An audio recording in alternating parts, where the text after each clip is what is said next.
Hey guys, it's Paul Michael. I am along with our CTO, my partner, and our amazing lead developer on everything that has to do with tech, Mr. James Devries. And he has been working night and day, tirelessly behind the scenes, working on it, testing it, putting this together for our dynamic driver pricing. So DDP is what we'll be calling it.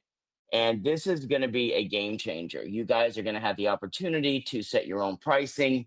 We're going to be able to open up cities quicker. And we just wanted to take a couple of minutes and really go through, some basic understanding of how this is going to work. And I want you to understand, though, in the beginning, like this is going to be yours. And I know a lot of people are like, oh, I want more control. I want more control. And then when they get control, sometimes they go hog wild. Like you don't want to go too high. You don't want to go too low. We'll have some parameters set in there to where you can't go over double what, our kind of our global pricing is, but we want to give you as much leeway as we possibly can so that you have the opportunity to start building your business. Now, once again, this is going to be based on you. Like everything that we do, we want to give you, like my partner Tony says, enough runway to build your business. We don't want to build it for you, which is why we make sure you get 70% on every ride. That's why we give you the ability to not only refer someone to the company, but to get paid on that referral over and over and over because we want you to build a business where you're supporting your drivers, you're supporting your customers, where you're able to set your own rates. And the reason why we did this is because over and over the last 6 months in 2024, one of the things that we came across is there's two challenges that we are facing. The biggest one was pricing.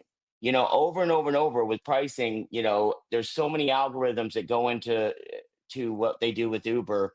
One of the biggest challenges or something, just a real life thing that I saw was being in Fort Lauderdale. I had to get a ride back on an Uber. I was doing some testing and I had a flight, so I might as well take it. I went on their app. It was $74 from West Palm. I'm sorry, from Fort Lauderdale to my home in West Palm Beach. And I forgot to hit the confirm button. Not 2 minutes later, I went back to it. It said, your pricing has been expired, which I don't understand how it could expire in 2 minutes and change, but it went from 73 up to 84. So it was almost impossible for us as a company to just take care of that and keep up with it. So James and I were talking one day and I said, well, why don't we just let the drivers? And when I had some input from some other people and they said, I'm like, why don't we just give the drivers the opportunity to build their own pricing? And what that does is it frees us up so we don't have to have a certain number of drivers in a city. You can open your city with one driver. Going forward, what will happen, it's not going to happen now, but we're going to start opening. We're going to give people the opportunity. But within 30 days, we're going to institute a $25 sign up fee for drivers. Once a year, you'll have a renewal. And what will happen with that $25 is that's going to help cover the insurance that we're going to have to take care of, but that's also going to give you your background check. So instead of waiting months until you get enough drivers, a fail safe, and many of that, you're going to be able to open your own REVO independent driving service in your city with just you as one driver. Now, if you do 10 drives within your first 30 days of activating to be a driver in your city, we're going to waive that. So from a get go, you're going to want to create 10 personal rides within your city in 30 days, and we'll waive that $25. I think it's actually going to be, now we'll put it all out, but it's going to be a $50 fee. And if you don't, if you get five, I think we'll take it down to 25. If you get 10, we'll take it away completely, is what we'll do it. I haven't completely put it all together. But today is really just to show you what's going to happen. We have already actually got this submitted to Apple and Android. That should be coming out in the next few days. And James is going to kind of go through, and I'll ask him some questions like he and I normally do. But I'm so excited for you guys to have something that is your own, that you control, that you can start putting together. We're actually going to come out to where you can set hourly rates in the near future. So, you can act like just like you're a black car service. You're going to have the ability to set hourly rates. But right now, this should be a game changer to give so many drivers the opportunity to control things. So I'll turn it over to James. I'll jump in a little bit here and there, but take it away, James. And I'm so excited. James and I have been going over it, and I'm so proud of what he's put together. So go ahead. All right. So we have two apps here just to show you a representation of what the experience is going to look like. We're going to focus a lot of our attention on the driver side, but you also want to see what the writer sees in terms of the direct pricing that you set within your profile. So on the right side, this is the driver app. You can immediately go into the driver pricing, the driver rate pricing, and it's under the reservations queue. And what you'll notice is basically the current settings of what the rates are set for this driver. Now, you can easily move this around and say, hey, I want my base rate to be a little higher. Maybe I need my minimum fare to be at least at this level. And then the primary parameters are going to be around the per minute and the per mile. And what you can do is just adjust that. And as you adjust, you'll notice based on what you put in here for miles and duration, it gives you an estimated earning of what you will make based on that setting. So if I feel like typically in a 10-mile ride that takes 15 minutes, I need to make a little bit more, you can go in and just move that needle up a little there, and then you'll see the adjustment occur. We And also James, we will included be right there for this right here. This is just showing the 70% that they're going to earn, right? correct. This is not showing what the customer, we're going to add that in so you'll see exactly, because we want to be completely transparent and let you guys see everything. But this will show you what you're going to make. You just got to understand there's another 30% that goes into what the customer will be charged. Yep. And what you can do is you can also add surge pricing. And so if you wanted to see what that would look like in terms of, if you want to turn that on for yourself, I'm going to go and say, I'm going to turn on surge pricing. And then we have an accelerator where I say, I want to increase mine to 25%. And you'll notice that's the surge pricing based on your parameters. You can leave your baseline parameters the same, but maybe you just want to enable surge at 25%, and it'll increase your earnings for that as well. And if you change the parameters, if you want to go and say, well, you know what, I want to see what a 20-mile ride would cost or earn me, and then that's going to take me maybe 30 minutes. That's what the analysis would occur. But you can also do a test rate. You can say, well, I'm not sure what the mileage is, but I know exactly what I typically pick up people from the airport. Let's just put somebody in the airport here. And then I bring them to a place called Twisted Tuna. And it will search for that location. And then you'll get your distance and duration. And you'll just have to put those numbers 21 and 30. And I can go in, which in this case is the same. So this gives you the ability to just really do a lot of analysis on what earnings you'll make based on your parameters. So once you set your parameters around what your per mile, I'm just going to move this down a little bit less. You make sure you need to update it. And now it's set within your profile. So let's go ahead and go to the writer side and see what the writer would see in terms of that driver rate. So we'll go on the left side here. We'll go from the airport, and then we'll just go to Twisted Tuna again and see what we get back. Now, the first thing that's changed in the writer experience is the writer can go in and the client can go in and search any driver in our system that are active.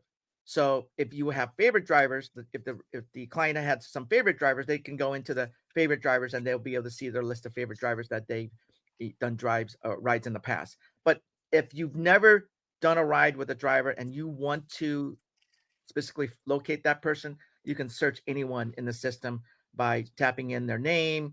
We're going to shield the last name here. We're going to do a few fixes. We're also going to put an identifier so we can also address them based on a code for the driver. So you can easily identify them rather than trying to search them by first name, because there's going to be a lot of, Stevens. So in the beginning, they'll be able to just put in Daryl C and find that person. Correct.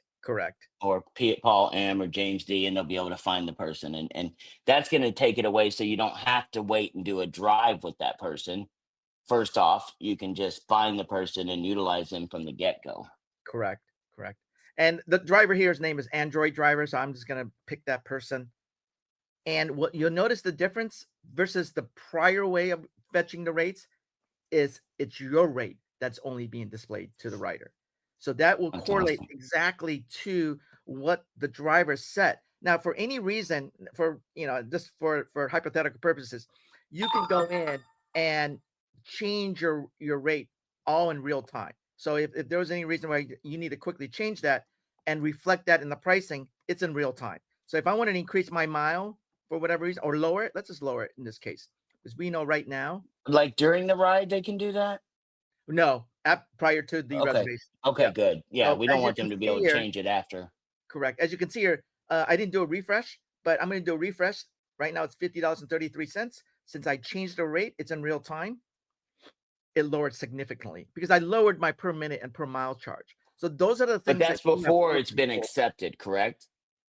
before it That's exists. before the Correct. customer confirms it or schedules it or whatever. But after that's scheduled, it's not going to change anything. Absolutely. That's it. It rubber stamps the rate that you set that the writer agreed upon when they were given that rate.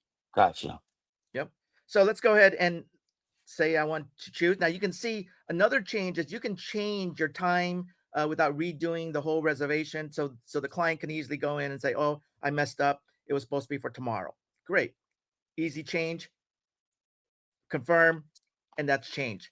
Oh, that was the wrong drop-off location. You can easily change that as well. So all that is available to you to be able to change. Now, again, if the rate was not the one you expected and you don't want that favorite driver, just delete that person. It will fetch the corporate rate and pull that down across the different car classifications.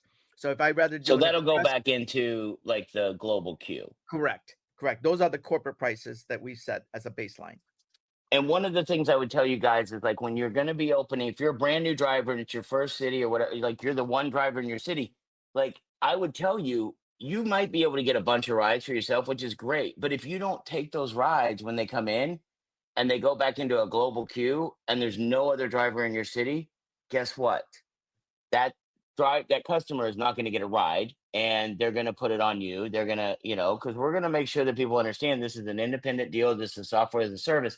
So what I would start telling you to do is immediately like start getting other drivers and getting them interested in saying, hey, let's build a team together, guys. Like I know they work together in Kansas City. I'm sorry, in Las Vegas right now. I know Mario does it. I know Jeff Trills does it. I know that's what they have in these other cities. So you don't want to abandon having the fail-safe drivers. But what you want to do is start teaching your new drivers, and we're going to help you with that. Is that I'm a new driver. I'm going to get my own rides. But listen, I'm going to get other drivers involved because at some point I'm planning for success and I'm going to have so many rides, I might not be able to take them all. So if I've got another driver that they start out and they might get 3 or 4 of their own clients on a daily basis, but I have so many rides that I'm having spillover that goes back into the global queue, those rides can go to other people, but they won't go to anyone if you don't have anyone. So it's very, very important that we start building this. And this also gives you the ability is like, listen, those rides that come in that are yours that might spill over, guess what you're still going to make if you're the one that got the customer? If you got the customer and the driver, you're going to make 6% off of that fare. You may not make 70% off of it, but wouldn't 6% while you're doing other rides like be phenomenal for you? I think it'd be amazing. So go ahead, James. I just wanted to add Yeah, that in. let's just go ahead and finish the scheduling here. I'm going to go back and choose my favorite driver just to show you what that. I'm going to increase my rate too because I need to earn a little bit more than that. Let me say this. I think people, James, would you agree, probably should not be changing it every 5 minutes, but No, this maybe is just for do demo it in the purposes. morning. Look Yeah, at, because here's the thing, you can go on the Uber app or the Lyft app, see where they're at. And some of you may not even have Lyft in your cities. You only have Uber. Some of you may only have Uber or Lyft and not Uber. Some of you may have no one. And so you could go in there in the morning, in the afternoon, in the evening, or the beginning of your shift, the minute of your shift, the ending. Like, don't be doing it every 5 minutes. Some of you are going to in the beginning because you're going to want to just play with it. But it's sooner or later, you're going to kind of get an understanding of how your day goes, and you're going to want to change it in the morning. Maybe you're going to have surge in the evening from 5 to 7. So you're going to go in there and change the surge. This is all on you at this point. So we're not going to call you up and do the surge because we have no control over that at this point. Correct? correct. It's all on them. All the So go ahead. driver. Yep. So let's go ahead and just select this individual to pick me up or at least schedule it. And you'll notice the notification sound. You'll get a little message here.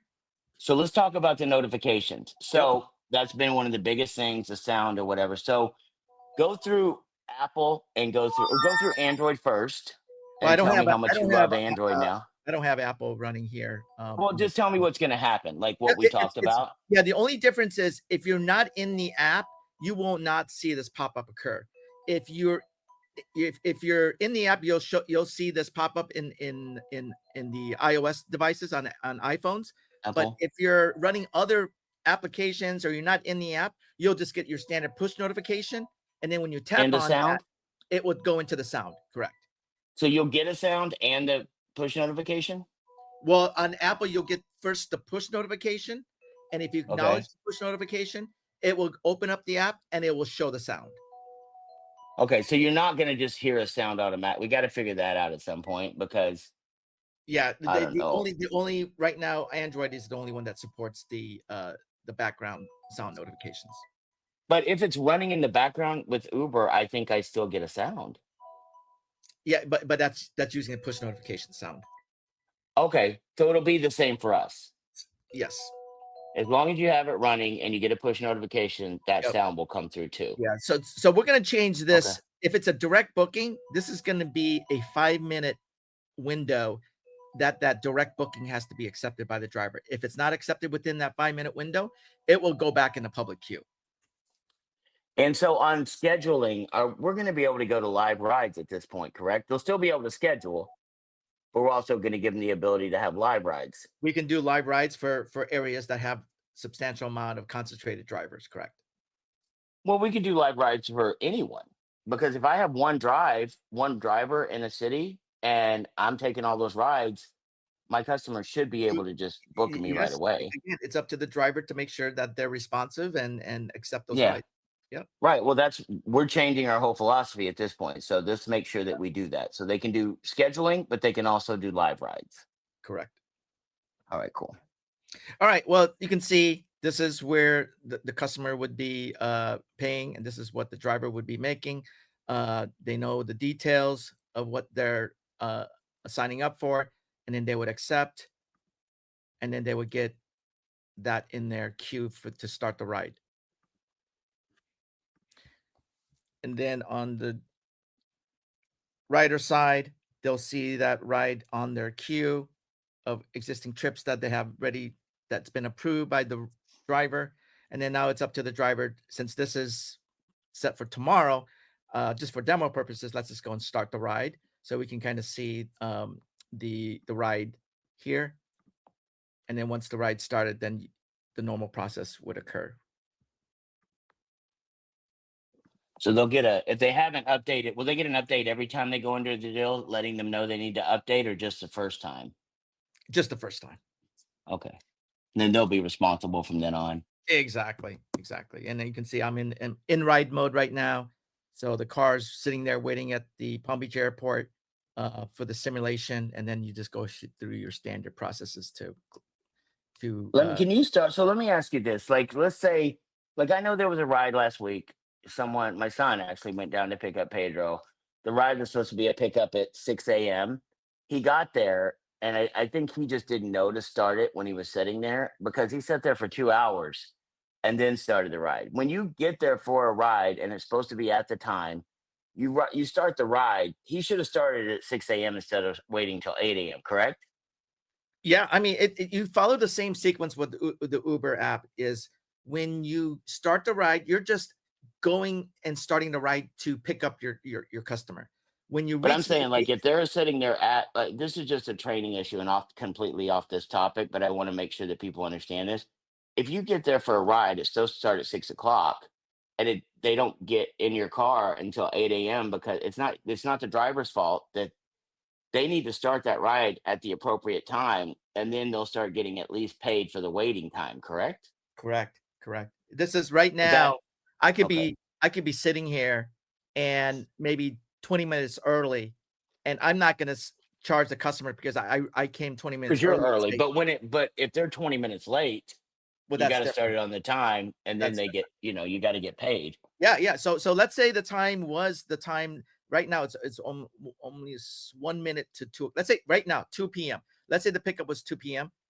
The customer's not in my car yet. Well, I'm gonna Right. start the trigger. I'm gonna say, hey, I'm here. I'm waiting for you right now. Time is going on. After So the 3 so minutes, okay.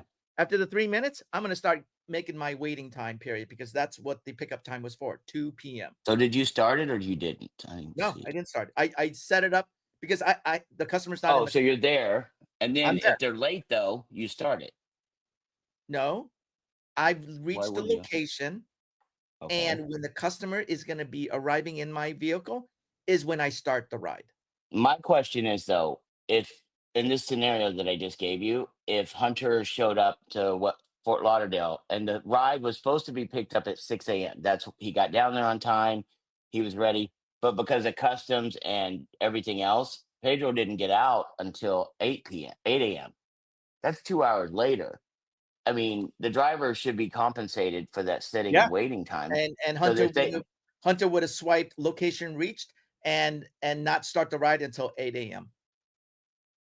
but he would get paid on that? Yes, Okay, so he doesn't have to start the ride until they actually get in the car, but if he reaches location, it will start charging them the wait time at 6 a.m. after 3 minutes, correct. Okay.